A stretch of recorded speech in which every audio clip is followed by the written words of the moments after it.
पेट में अल्सर है, लीवर की गर्मी है, लीवर के अंदर सूजन आ गई है, उसको अगर आप ठीक करना चाहते हो तो सबसे पहले हमने उसको समझना होगा कि क्या पेट में अल्सर क्या होता है, किस कारण से होता है। पेट में अगर अल्सर हो जाए तो इसका फिर उपचार क्या है, उसमें हम वो कौन से खाद्य पदार्थ खाएं, और जिन खाद्य पदार्थ के कारण हमें पेट के अंदर अल्सर हुआ है, हमारी आंतों में जख्म हुए हैं, तो वो किस तरह से ठीक हो सके। तो देखिए, सबसे पहले तो हमारे जो पेट में हमारे जो आंतें हैं, चाहे वह छोटी आंत है चाहे बड़ी आंत है, स्मॉल इंटेस्टाइन या बिग इंटेस्टाइन जो है, उसके अंदर जब जख्म हो जाते हैं, आप ये लगा लीजिए कि अगर आपके हाथ पे कोई इस तरह से गरम गरम तेज पानी डाल दिया जाए और फिर वह उस पर क्या होंगे, वहां पे फफोले पड़ जाएंगे। इसी तरह से सेम अगर लगा लीजिए, अगर आप बहुत ज्यादा स्पाइसी भोजन करते हैं, बहुत ज्यादा ग्रिस्ट भोजन करते हैं, या अत्यधिक एंटीबायोटिक दवाओं का प्रयोग आप कर रहे हो, या फिर अत्यधिक स्ट्रेस के अंदर भोजन कर रहे हो, या अत्यधिक ज्यादा स्ट्रेस के अंदर आप रहते हो, तो ये सब वो कारण है। या फिर बहुत ज्यादा आप जो है गर्मी के मौसम में बहुत ज्यादा अत्यधिक व्यायाम कर रहे हो, गर्मी के अंदर बहुत ज्यादा काम कर रहे हो, तो इस तरह के जो कारण है, वो सबसे मेन कारण है पेट में अल्सर के मुख्य कारण। जब भी पेट के अंदर खराब एसिडिटी की समस्या बनेगी, खराब एसिड आपका बनेगा, ऊपर की तरफ रिफ्लेक्स होगा, तो आपके जो फूड पाइप है उसके अंदर ये लगा लीजिए आपको जो है छाले बनने शुरू हो जाएंगे। इसी तरह से अगर वो खराब एसिड नीचे की तरफ असर उसने किया, तो वह फिर आपकी छोटी आंत पे, बड़ी आंत पे, लीवर के आसपास वो जख्म करना शुरू कर देता है, वहां पे फफोले बनने शुरू हो जाते हैं, उसमें घाव बन जाते हैं। फिर उन घाव से आगे चल करके क्या होता है, रक्त का स्त्राव हो जाता है शुरू, जो एक्स्ट्रा ब्लड के अंदर गर्मी बढ़ जाती है, तो फिर क्या होगा, उन फफोलों में से, उनमें उन जो है घाव के अंदर से वो ब्लड का रिसाव शुरू हो जाता है। उसको फिर हम बोलते हैं कि हमें अल्सर हो गया, पेट का अल्सर हो गया।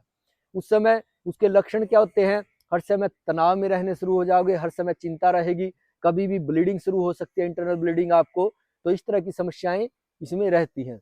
तो अब हमने अगर इस चीज को ठीक करना है, हम वाकई में ही चाहते हैं कि यह ठीक हो जाए और नेचुरल तरीके से ठीक हो जाए, क्या इसमें हमने योगाभ्यास करना चाहिए, हमने खाना खाना चाहिए कि हम जल्द से जल्द ठीक हो जाएं। इसमें देखिए, पहले तो जो मेन कारण है उसको हमने ढूंढ ही लिया है कि यह होता क्यों है। जैसे मैंने बता दिया, जो जो चीज खाते हैं, तो अगर वो बहुत ज्यादा एसिडिक भोजन है तो उसके कारण से यह होता है। कि जब तक कारण को दूर नहीं किया जाएगा, तब तक दुनिया का कोई डॉक्टर आपका उपचार नहीं कर पाएगा। अगर किसी भाई को इस तरह की समस्या हो गई है, तो सबसे पहले क्या करेंगे, इन चीजों का परहेज करेंगे। वो बिल्कुल भी लगा लीजिए, गर्म तासीर वाली जो जो चीजें हैं, चाहे वह दालें हैं, चाहे गर्म तासीर की सब्जियां हैं, चाहे बैंगन इत्यादि है, दालों में जैसे बहुत ज्यादा जो मसूर वगैरह की दाल है, जो तासीर वाइज जो गर्म दालें पड़ती हैं, तो वो बिल्कुल ना सेवन करेंगे। चाउमीन, बर्गर, पिज्जा, अत्यधिक नमक या चाय, कोल्ड ड्रिंक या इस तरह के कोई भी खाद्य पदार्थ है, आप उनका बिल्कुल जो है सेवन बंद कर दीजिए। तो उसके पश्चात हम क्या करेंगे, फिर आएंगे हम कि हमें खाना क्या है, जिस खाने से खाने के हम जो है अपने अल्सर को ठीक करने की दिशा में लेकर के जा सके। तो अब हमने क्या करना है, हमने गन्ने का रस लेना है, हमने क्या करना, फलाहार ज्यादा से ज्यादा करना है, हमें क्या करना है, हमने लस्सी का सेवन करना है, हमने दूध की भी कच्ची लस्सी बना करके आप सेवन कर सकते हो। अत्यधिक खट्टी चीजों का, अचार जैसे है, जो भी एसिड को बढ़ाती हैं चीजें, तो उनका सेवन बंद करते हुए उन चीजों का सेवन करना है जो आपकी आंतों को ठंडक पहुंचाए, आपकी आंतें बिल्कुल उससे रिलैक्स महसूस करें, आप खुद उन चीजों से रिलैक्स महसूस करें, आप शांत वातावरण में ज्यादा से ज्यादा रहने का प्रयास करेंगे, स्ट्रेस से दूर हो जाएंगे। जो भी माइंड को रिलैक्स करते हैं, इस तरह के आप भजन या कुछ भी इस तरह की ट्यूनिंग या इस तरह के सॉन्ग आप सुनिए जो आपके माइंड को रिलैक्स करते हैं।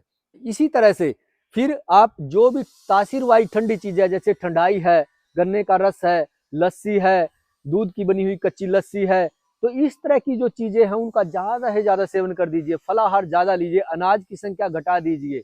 तो इससे आप देखोगे बॉडी अपने आप रिपेयर करेगी। बॉडी को रिपेयर करने का टाइम दीजिए, उन जख्मों को भरने का टाइम दीजिए। अगर आपने उन जख्मों को भरने का टाइम नहीं दिया, अपनी बॉडी को रिपेयर होने का टाइम नहीं दिया, तो कहीं ना कहीं फिर आप पूरी तरह से ठीक नहीं हो पाओगे। सारी उम्र इन दवाओं के जंजाल में फंस करके रह जाओगे, परंतु आप ठीक नहीं हो पाओगे। तो मैं योगी संदीप आज आप पूरा इस वीडियो में इसी बात पे पूरी ताकत लगा रहा हूं, क्योंकि पेट का अल्सर एक बहुत बड़ी बीमारी, लीवर की गर्मी एक बहुत बड़ी बीमारी, लीवर की सूजन एक बहुत बड़ी बीमारी और आम होती जा रही है समस्या। तो इसको अब हमने ठीक करना है। ठीक हो जाओगे, जो चीजें मैंने बताई है उसको ठीक कर लेंगे, सुबह को आप जो है हरी घास में चलना शुरू कर दीजिए, नेचर के साथ ज़्यादा से ज़्यादा जुड़ जाइए, तो आप देखोगे आपका अल्सर कुछ ही दिनों में ठीक होना शुरू हो जाएगा। जी।